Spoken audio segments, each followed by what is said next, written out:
My skin looks like this everywhere.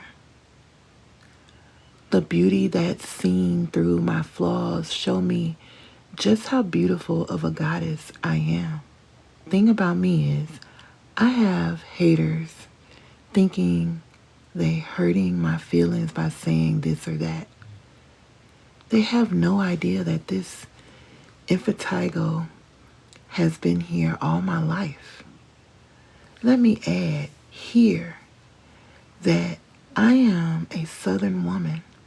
I grew up in a river town called Vicksburg in Mississippi. You don't grow up being privileged, nor do you get through your childhood without being called every hateful name in the world. See, people in the United States think just because they grew up in Chicago, New York, California, and things, think they've been through the jungle of the ghettos. Well, I don't know a place quite like Mississippi. It don't have 4 crooked letters for no reason. We were supposed to get it out of the mud because there was red clay, something that made our ancestors prideful, beautiful people. Coming from where I come from, where the indigenous people lived freely on the land where we were driven from. In the early 19th century, a dark chapter unfolded in the Americans' history. They forced relocation of Native American tribes living east of the Mississippi River to lands westward. This massive displacement, justified by ideals of progress and civilization, would come to be known as Indian removal. For the native peoples torn from their ancestral homelands, it was a period of turmoil, injustice, and unspeakable suffering. But for ambitious settlers and land-hungry states, it opened a vast frontier for expansion, cotton, and slavery. The natives were savages to be tamed, wiles to be tilted, inconvenient obstacles on the path to progress. Yet, cooperation was first attempted. Missionaries in New France preached salvation through baptism to those they saw as heathens lost in darkness. English imperialists pushed civilization programs to mold the natives into semi-Europeans. Converts to Christianity who spoke English, farmed for surplus, and embraced private property. Marital traditions were recast by colonizers as lewd and pagan. Only Christian values could save these souls. But rivers can never flow upstream. Centuries of wisdom, ritual, and belonging could not be cast off like an old coat.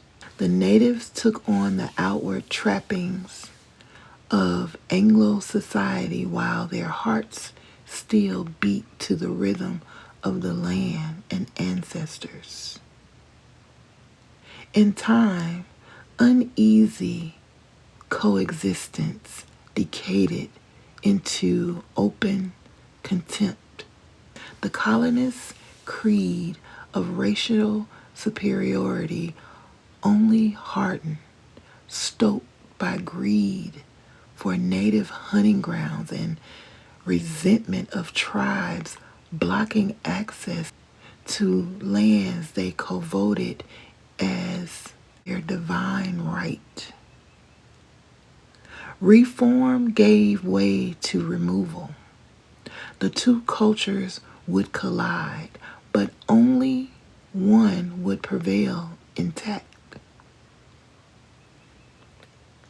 Reparations are not something that will pay back or make up for all the injustices suffered. It will only give those people who survive the massive mental manipulation an opportunity to have what's needed for their lives to have a fighting chance of retribution. This settles the playing field by deading the situation with money. The economy goes up because people will purchase material wealth and party themselves into a position that could possibly be capitalized on. People will be able to provide for their families and given an opportunity to create possibilities in the lives of their children and grandchildren. This more than likely would cause the government to be more transparent throughout the remainder of this country's history. We have been working against a system that hasn't been playing fair. The one thing that was taken was the mental capacity to know what has happened was planned to the T. The open observation lounge. They've studied us in our homes, on our jobs. The system runs by itself now.